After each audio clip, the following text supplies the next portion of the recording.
গুজরাটের বরুচ জেলায় একটি কারখানায় ভয়াবহ অগ্নিকাণ্ড, একেবারে তছনছ হয়ে গেছে গোটা কারখানা, ধোঁয়ায় একেবারে ভরে গিয়েছে গোটা এলাকা।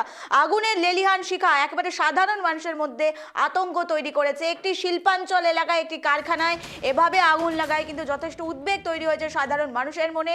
দমকল বাহিনী ঘটনাস্থলে পৌঁছে আগুন নিয়ন্ত্রণে আনার কিন্তু চেষ্টা করছে, এমনটাই কিন্তু খবর আমরা জানতে পারছি সূত্র মারফত। তবে অগ্নিকাণ্ডের আসল কি কারণ, কিভাবে আগুন লাগলো সেই বিষয়টি কিন্তু এখনো জানা যায়নি। বিস্তারিত তথ্য এই মুহূর্তে মেলেনি, তবে এই মুহূর্তে আরো জানবো। আমাদের সঙ্গে টেলিফোন লাইনে রয়েছে প্রতিনিধি অংশুমান চক্রবর্তী, তার থেকে আরো বিস্তারিত জানবো। অংশুমান, যে এই যে গুজরাটে লেলিহান শিখার মতো আমরা দেখতে পাচ্ছি অগ্নিকাণ্ড, এই মুহূর্তে ঠিক কি পরিস্থিতি, কিভাবে অগ্নিকাণ্ডের ঘটনা ঘটলো, বিষয় কি জানা যাচ্ছে অংশুমান? দেখো, এই যে ভয়ঙ্কর অগ্নিকাণ্ডের ঘটনাটি, এটা কিন্তু গুজরাটের বরুচ জেলার পারোলির অর্থাৎ গুজরাট ইন্ডাস্ট্রিয়াল ডেভেলপমেন্ট কর্পোরেশন, সেখানে একটি কারখানায় লেগেছে। আজ সকালবেলা থেকে সেখানে আগুনের শিকারা দেখতে পারে স্থানীয়রা, তারপরেই কিন্তু দমকলে খবর দেওয়া হয় এবং এই মুহূর্তে সেখানে দমকলের 6টি ইঞ্জিন এসে আগুন নেভানোর কাজ চলছে। যেহেতু এটা ইন্ডাস্ট্রিয়াল কমপ্লেক্স, সেই কারণে সেখানে আগুন দেখে আশেপাশে যেসব কারখানাগুলো রয়েছে বা ইন্ডাস্ট্রিগুলো রয়েছে তারা প্রত্যেকেই আতঙ্কিত হয়ে পড়েছে।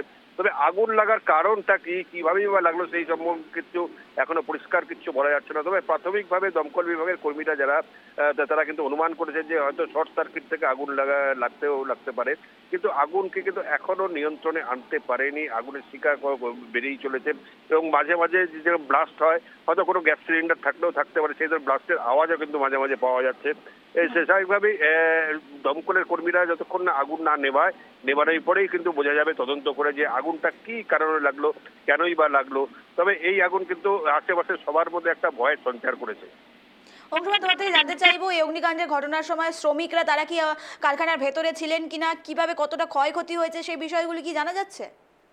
দেখো, এই ধরনের কারখানা কিন্তু 24 ঘন্টায় চলে, শ্রমিকরাও ছিল। স্বাভাবিকভাবে আগুন যেদিকে প্রথমে লাগে তখন হয়তো তারা আগুন নেভানোর কাজে ব্যস্ত হয়ে পড়ে, কিন্তু তারপরে আগুনের লেলিহান শিখা বাড়তে থাকায় তারা কিন্তু নিরাপদ স্থানে সরে যায় এবং দমকল বিভাগের কর্মীরা এসে আগুন নেভানোর কাজে লাগে।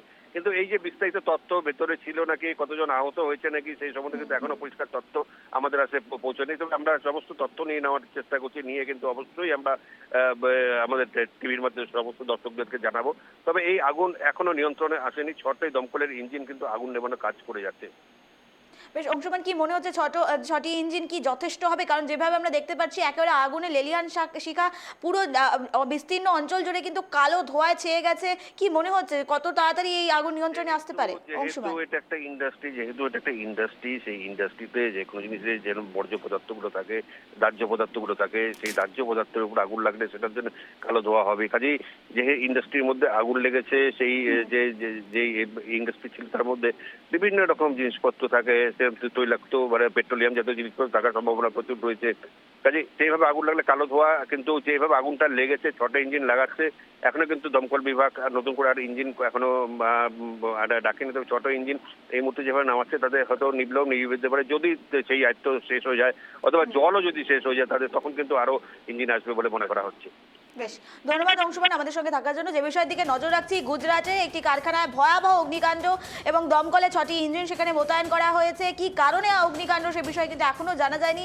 তবে দমকল বিভাগের তৎপরতায় আগুন ধীরে ধীরে নিয়ন্ত্রণে আসতে শুরু করছে এবং সেই বিষয়ে কিন্তু আমরা এক্সক্লুসিভ দৃশ্য তুলে ধরছি। একেবারে গুজরাটের একটি কারখানায় ভয়াবহ অগ্নিকাণ্ড, একেবারে ইন্ডাস্ট্রিয়াল এলাকা যেখানে আশপাশে আরও বেশ কিছু কারখানা রয়েছে। সেই কারখানায় এখন কিন্তু আতঙ্কিত রয়েছে শ্রমিকরা, কারণ আগুনের লেলিহান শিখা যেভাবে বেড়ে চলেছে, সেই আগুন অন্য কোনো কারখানায় প্রবেশ করতে পারে, আগুন জড়িয়ে পড়তে পারে, সেই বিষয়ে কিন্তু বারবার প্রশ্ন উঠছে।